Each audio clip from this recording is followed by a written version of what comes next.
صل على محمد وآل محمد وعجل فرجهم. Bismillahirrahmanirrahim. Wassallallahu ala sayyidina Muhammad walil thayyibin at-tahirin. Shalawat. Allahumma salli ala Muhammad wa ali Muhammad. Allahumma salli ala Muhammad wa ali Muhammad wa ajil farajahum. Aku lakum mayul ikhwah jami'an. Assalamualaikum warahmatullahi wabarakatuh. Qala Allah tabaraka wa ta'ala fil Qur'anil azim wa huwa asdaqul qailin. A'udzu billahi minasyaitonir rajim. Bismillahirrahmanirrahim. Innama waliyukumullah walladzina amanu alladzina yuqimunas sholata wa yu'tunaz zakata fahum raki'un. Shadaqallahul aliyyul azim. Ikhwani wa akhwati rahimakumullah. As'adallah ayamana wa ayamakum biwiladati amiril mu'minin Ali bin Abi Thalib wa ja'alana minal mutamassikina biwilayatihi wa auladihil ma'sumina jama'in. Ahyina ala dzalik wa mitna ala dzalika ya karim.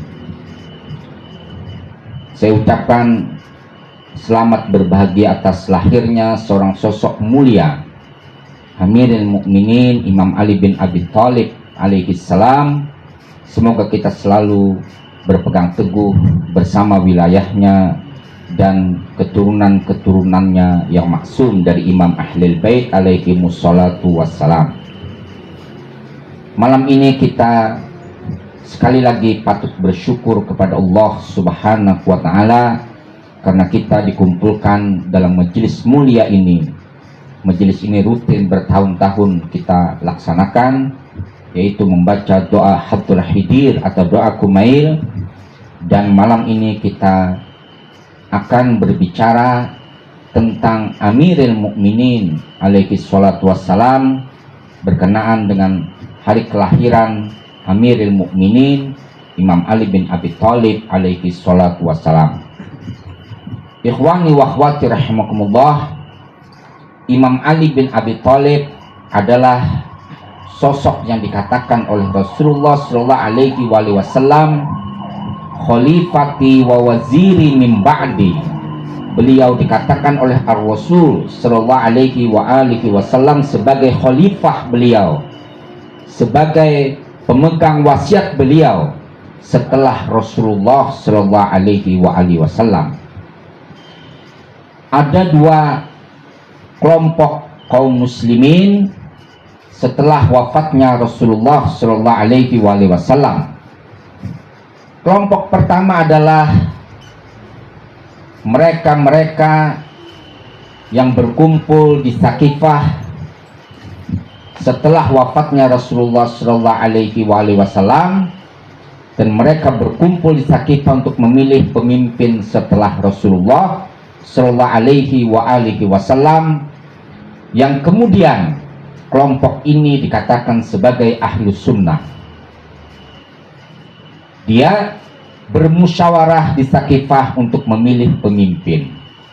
Padahal pada tanggal 18 Zulhijjah tahun 10 Hijriah, Rasulullah telah mengumumkan bahwa imam atau pemimpin setelah wafatnya beliau adalah Ali bin Abi Thalib alaihi salatu wassalam, yang disaksikan oleh 120.000 kaum muslimin pada waktu itu. Kelompok kedua adalah mereka yang berpegang teguh kepada wasiat Rasulullah sallallahu alaihi wasallam, di mana setelah wafatnya Rasulullah sallallahu alaihi wasallam, yang menjadi pengganti beliau melanjutkan kerisalahan, melanjutkan berjalannya risalah Nabi sallallahu alaihi wasallam adalah Imam Ali bin Abi Thalib. Selanjutnya kelompok ini disebut dengan Syiah Imamiyah Isna Asyariyah atau pengikut Ahlul Bait alaihi musholatu wassalam. Pengikut Ahlul Bait alaihi musholatu wassalam tentu mereka-mereka yang berpegang teguh kepada wasiat Rasulullah sallallahu alaihi wasallam, di mana hadis taqolain itu adalah mutawatir. diriwayatkan hampir di seluruh kitab-kitab yang diakui oleh kaum muslimin, saudara-saudari kita ahlus sunnah, juga terdapat hadis tersebut, yaitu berpegang teguh kepada Al-Quran dan itrah ahlul bait alaihimussalatu wassalam. Malam ini kita akan berbicara tentang sosok mulia, pengganti atau khalifah Rasulullah. Khalifah itu adalah pengganti, artinya pengganti Rasulullah dalam hal ini bukan sebagai nabi baru, tetapi pengganti Rasulullah adalah orang yang betul-betul bisa memahami, memiliki keilmuan seperti Rasulullah SAW, dan bisa menjelaskan risalah Allah Subhanahu wa Ta'ala sebagaimana yang telah dijelaskan oleh Rasul SAW. Itulah Imam Ali bin Abi Thalib. Beliau lahir pada tanggal 13 Rajab, dan beliau lahir satu-satunya manusia yang dilahirkan di muka bumi ini di dalam Ka'bah adalah Imam Ali bin Abi Thalib alaihi salatu wassalam, di mana ibu beliau bernama Sayyidah Fatimah binti Asad. Ketika Sayyidah Fatimah binti Asad beliau mengandung Imam Ali, pada hari-hari akan kelahiran beliau, Sayyidah Fatimah binti Asad bertawaf di Ka'bah. Kemudian pada saat beliau bertawaf di Ka'bah, beliau merasa sakit yang tanda-tanda ingin melahirkan Imam Ali bin Abi Thalib. Kemudian beliau berdoa kepada Allah Subhanahu wa Ta'ala, ya Rabbal Ka'bah, ya Allah, wahai pemilik Ka'bah, aku memohon kepadamu agar engkau tidak mempermalukan aku. Aku ini mau melahirkan, dan aku tidak ingin melahirkan di tengah-tengah orang banyak. Kemudian Allah Subhanahu wa Ta'ala mengijabah doa beliau. Kemudian Ka'bah terbelah di rukun Yamani, ya, itu Ka'bah terbelah, terbukalah pintu Ka'bah, kemudian masuklah Sayyidah Fatimah binti Asad. Setelah beliau masuk, pintu Ka'bah tersebut tertutup lagi, dan sampai sekarang pun masih ada tandanya. Banyak sekali tangan-tangan durhaka yang ingin menghilangkan jejak terbelahnya pintu Ka'bah tersebut di rukun Yamani, tetapi tidak berhasil. Sampai sekarang masih ada tanda-tanda terbelahnya Ka'bah tersebut, terbukanya pintu Ka'bah tersebut, kemudian tertutup lagi. Dan Sayyidah Fatimah binti Asad melahirkan di dalam Ka'bah, lahirlah seorang sosok mulia, yaitu Sayyidah Fatimah binti Asad memanggil beliau dengan Haidar. Haidar itu artinya singa pemberani, ya. Kemudian Allah Subhanahu wa Ta'ala memberikan nama kepada sosok agung ini, memberitahukan kepada Rasulullah, yaitu Ali. Apa itu arti Ali? Ali itu adalah salah satu dari nama Allah Subhanahu wa Ta'ala. Rasulullah SAW, Allah Subhanahu wa Ta'ala berfirman, Ana Mahmudun, aku adalah Mahmud. Mahmud itu adalah maha terpuji. Wa anta Muhammadun, dan Rasulullah SAW adalah Muhammad. Mahmud dan Muhammad memiliki pengertian yang sama, yaitu maha terpuji.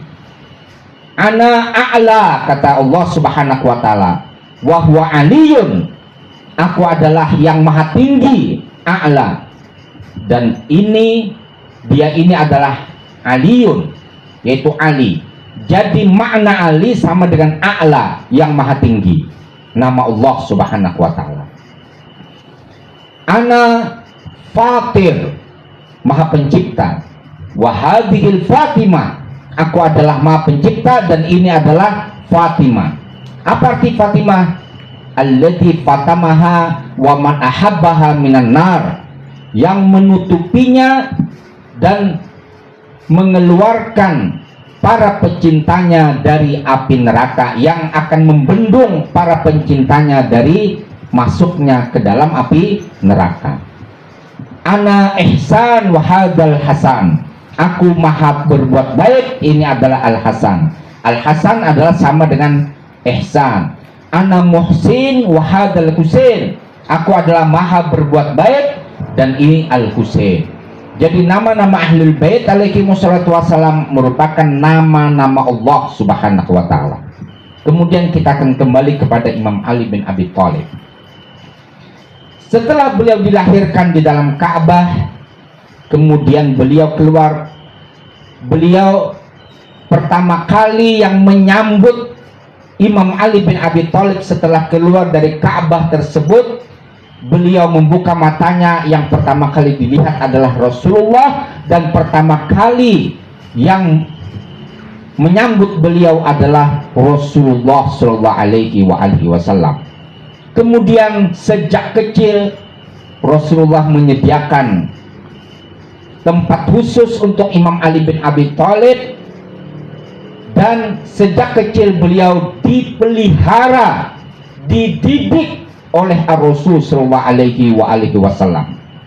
Kemudian setiap hari Rasulullah Sallallahu Alaihi Wasallam bersama Imam Ali dan menyusui Imam Ali dengan telunjuk beliau, dengan telunjuk Rasulullah Sallallahu Alaihi Wasallam.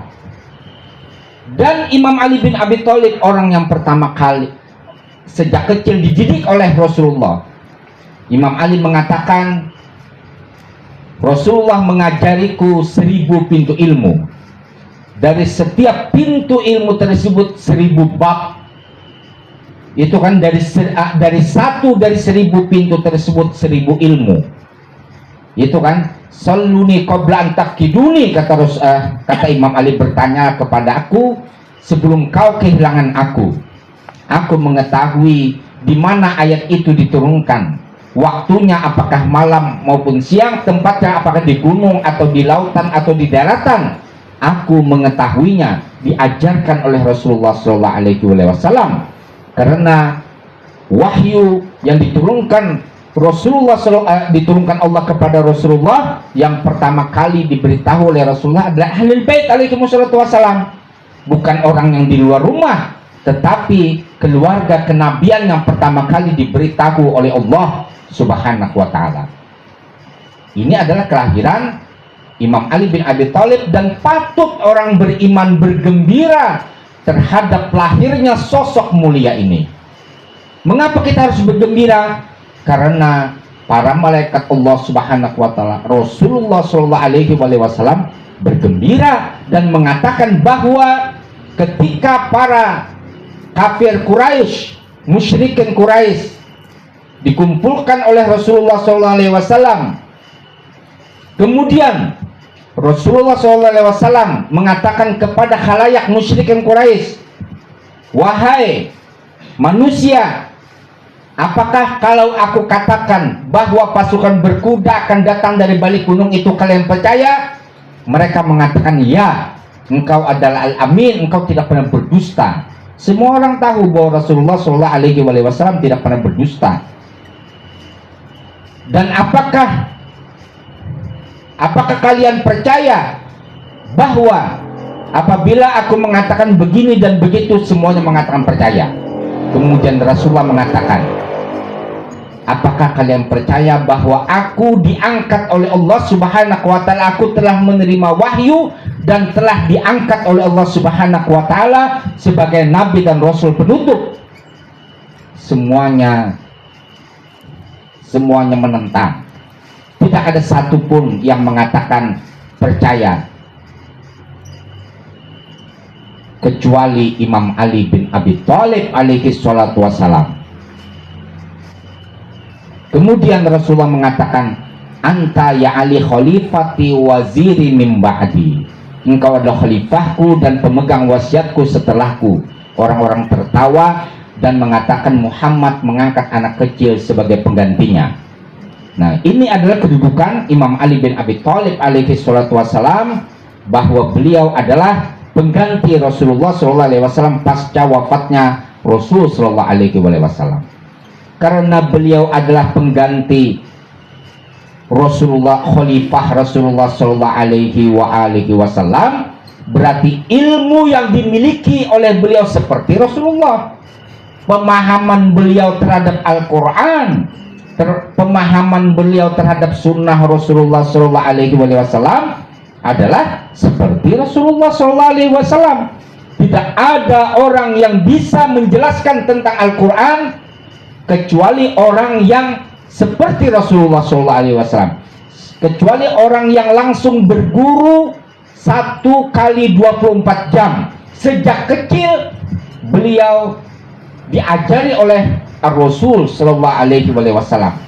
Banyak pertanyaan-pertanyaan yang dilontarkan kepada khalifah pada waktu itu oleh orang-orang Yahudi, tetapi tidak bisa menjawabnya mereka. Dijawab oleh Imam Ali bin Abi Thalib, karena Imam Ali diajarkan 1000 pintu ilmu. Dari setiap satu dari 1000 pintu ilmu itu 1000 bab. Itulah kedudukan Imam Ali bin Abi Thalib. Kemudian saya menyampaikan sebuah hadis Rasul Sallallahu Alaihi Wasallam akan konsekuensi bagi pengikut Imam Ali bin Abi Thalib. Saya sudah mengatakan, hanya Imam Ali Ahlul Bait alaihi wassalam yang bisa untuk menjelaskan tentang Al-Quran dengan makna yang sebenarnya, baik makna dohirnya maupun makna batinnya. Itu kan? Tetapi ada konsekuensi bagi orang, ada sesuatu hal ujian bagi kita sebagai pengikut Imam Ali bin Abi Thalib. Apa ujiannya? Rasulullah Sallallahu Alaihi Wasallam bersabda, "Wa man ahabballah fasta'id bil bala." Dikit lagi ya. Barang siapa yang mencintai Allah, bersiap-siaplah dengan ujian. Bala itu artinya ujian, cobaan. Waman ahabbani, kata Rasulullah, barang siapa yang mencintaiku, fasta'id bil faqr. Barang siapa yang mencintaiku, kata Rasulullah, bersiap-siaplah dengan kefakiran. Nanti insya Allah saya akan jelaskan sesuai dengan pengetahuan saya. Waman ahabba aliyan fasta'id bil a'da. Barang siapa yang mencintai Ali bin Abi Thalib, bersiap-siaplah dengan musuh. Mencintai Allah, bersiap-siap dengan cobaan. Mencintai Rasulullah, bersiap-siap dengan kefakiran. Mencintai Imam Ali bin Abi Thalib, bersiaplah dengan musuh. Dan terbukti hadis ini, orang yang mencintai Imam Ali bin Abi Thalib alaihi salatu wassalam banyak musuhnya. Bahkan orang yang sering mengulang-ulang tentang Imam Ali bin Abi Thalib di hadapan orang-orang munafik, maka mendidihlah hati mereka akan kebencian kepada Imam Ali bin Abi Thalib. Orang yang memiliki sebuah kebencian kepada Imam Ali bin Abi Thalib disebut munafik. Munafik menurut pandangan dunia Al-Quran, innal munafikina fid darkil asfali minan nar. Sesungguhnya orang-orang munafik itu akan diletakkan Allah dalam kerak neraka yang paling dalam. Itu adalah munafik. Munafik itu apa? Munafik itu dia menampilkan dia menampilkan beriman kepada Allah, tetapi hatinya busuk. Hatinya menyimpan kekufuran, keingkaran kepada Allah Subhanahu wa taala. Tapi johirnya menampilkan sebuah kesolehan, tetapi dalam hatinya tersimpan sebuah kebusukan dan belati yang akan menusuk kepada orang-orang beriman. Itulah munafik. Nah, ini kedudukan Imam Ali bin Abi Thalib alaihi salatu wassalam. 500 ayat berbicara tentang Imam Ali bin Abi Thalib, dan ulaika humul faizun. Di dalam Al-Quran ada begitu kan? Al-faizun. Apa arti al-faizun? Mereka lah orang-orang yang menang. Apa yang disebut, apa arti dari al-faizun atau orang-orang yang menang? Kita kan? Ketika ayat ini turun, Rasulullah menepuk pundak Imam Ali, anta wa syi'atuka ya Ali faizuna yaumal qiyamah. Engkau ya Ali dan syiahmu akan menang di hari kiamat. Khairul bariyah di dalam surah Al-Bayyinah yang disebut dengan sebaik-baik makhluk itu adalah Imam Ali bin Abi Thalib alaihi salatu wasallam. Khairul bariyah. Banyak lagi ayat yang berbicara tentang Imam Ali bin Abi Thalib, dan hadis Rasul sallallahu alaihi wasallam, Aliyun ma'al Qur'an wal Qur'anu ma'a Ali la yaftariqu bainahuma hatta yaridu alayya fil haud. Ali bersama Al-Quran dan Al-Quran bersama Ali tidak akan terpisah antara keduanya sampai bertemu aku nanti di telaga Al-Haud. Kalau kita berbicara tentang Imam Ali ini, maka lisan ini tidak mungkin bisa sempurna untuk mengatakan yang sebenarnya tentang kesempurnaan Imam Ali bin Abi Thalib alaihi salatu wassalam, di mana seluruh malaikatnya, seluruh para nabi memujinya, termasuk Rasulullah sallallahu alaihi wasallam, menjadikannya sebagai pengganti Rasulullah sallallahu alaihi wasallam dalam menjelaskan tentang Al-Quran dan risalah kenabian ini, agar utuhnya dan tidak terganggunya dari penyelewengan tafsir Al-Quran dan sunnah Ar-Rasul sallallahu alaihi wasallam. Maka kita akan merujuk kepada Imam Ali bin Abi Thalib alaihi salatu wassalam. Anda patut bersyukur kepada Allah subhanahu wa ta'ala untuk dapat duduk di hari kelahiran Imam Ali bin Abi Thalib. Mengapa? Karena orang yang mau hadir dalam acara seperti ini hanya orang-orang tertentu saja. Itu kan? Pengikut Ahlul Bait alaihi salatu wassalam, dari awal sampai dengan akhir jumlahnya sedikit, terintimidasi, mereka dimusuhi, tetapi dengan kekuatan kita berada di belakang orang agung, kita berada di belakang orang besar, kita berada di belakang Rasulullah dan Ahlul Bait alaihi wassalatu wassalam yang merupakan insan-insan ilahi, manusia-manusia Tuhan, manifestasi Tuhan. Oleh karenanya kita bersama-sama sekali lagi harus menyadari bahwa ketika kita mengikuti jalan Ahlul Bait alaihi wassalatu wassalam bersama Imam Ali bin Abi Thalib, kita akan cerdas secara intelektual dan secara spiritual, dan kita pun akan dapat menjalani segala cobaan-cobaan kehidupan. Karena ketika cobaan kehidupan tersebut, ujian kehidupan itu ditimpakan kepada kita, kita akan berkiblat kepada Imam Ahlul Bait alaihi wassalam. Bagaimana cobaan yang diberikan, musibah yang diberikan kepada Ahlul Bait itu tidak ada seujung kukunya daripada cobaan yang diberikan kepada kita. Jadi memperingati hari kelahiran dan hari wafatnya para imam-imam Ahlul Bait alaihi wassalam itu dalam rangka untuk memperbaharui baiat kita, memperbaharui janji setia kita bahwa kita mengikuti kebenaran siratul mustaqim, mengikuti jalan yang lurus. Siratal ladzina an'amta alaihim, jalan yang diberikan kepada mereka nikmat, bukan jalan orang-orang yang sesat, orang-orang yang dimurkai Allah. Jalan orang yang diberi nikmat adalah Ahlul Bait alaihi wassalam. Jalan orang yang dimurkai Allah subhanahu wa ta'ala adalah jalan musuh-musuh Ahlul Bait alaihi wassalam. Itu surah Al-Fatihah yang kita baca setiap kita sholat. Mudah-mudahan Allah subhanahu wa ta'ala memberikan kepada kita selalu kemudahan dalam menjalani ujian-ujian kehidupan, dan kita tetap istiqomah berada di jalan Ahlul Bait alaihi wassalam. Dan semoga kita bersama dan antum-antum sekalian yang berhadir dimudahkan oleh Allah subhanahu wa ta'ala untuk melaksanakan perintah-perintah Allah, Rasulullah dan Ahlul Bait alaihi wassalam. Kemudian jika ada pahala, kita duduknya dan kita yakini memiliki pahala duduk di sini, kita hadiahkan kepada kedua orang tua kita, terkhusus di antara kedua orang tua kita yang telah meninggal dunia. Semoga kita konsisten istiqomah berada di jalan Ahlul Bait alaihi wassalam. Aqulu qauli hadza astaghfirullah li wa lakum wa lisairil mu'minina wal mu'minat wal muslimina wal muslimat fastaghfiruhu innahu huwal ghafurur rahim. Assalamualaikum warahmatullahi wabarakatuh. Waalaikumsalam.